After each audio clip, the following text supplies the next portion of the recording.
रामायण एक कथा बहुत समय पहले अयोध्या की पवित्र भूमि पर एक ऐसे राजकुमार का जन्म हुआ जो सत्य, साहस और भक्ति का प्रतीक बना, प्रभु श्री राम। यह है रामायण की कथा जो हमें सिखाती है कि अच्छाई हमेशा बुराई पर विजय पाती है। राजकुमार राम राजा दशरथ के सबसे बड़े पुत्र थे। सभी उनसे प्रेम करते थे, लेकिन पिता के वचन की रक्षा के लिए राम को 14 वर्ष का वनवास मिला। माता सीता और भाई लक्ष्मण भी उनके साथ वन जाने को तैयार हो गए। महलों की शान छोड़ वे तीनों जंगल की ओर चल पड़े। वन में राम, सीता और लक्ष्मण ने तपस्वियों की रक्षा की, राक्षसों का नाश किया और साधारण जीवन जिया। जंगल ही उनका नया घर बन गया। लंका का राजा रावण अपनी शक्ति और अहंकार के लिए प्रसिद्ध था। उसकी दृष्टि माता सीता पर पड़ी।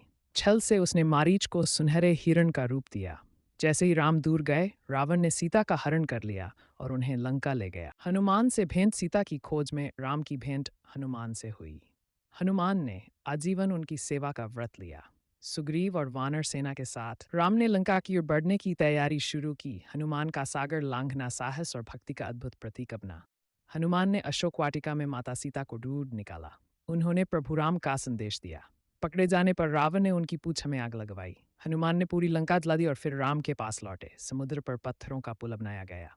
फिर शुरू हुआ लंका का महायुद्ध। वानर सेना और राक्षसों में भयंकर संग्राम हुआ। अंत में राम और रावण आमने सामने आए। राम ने ब्रह्मास्त्र से रावण का वध किया और अधर्म का अंत। राम, सीता और लक्ष्मण 14 वर्ष बाद अयोध्या लौटे। पूरा नगर दीपों से सजाया गया।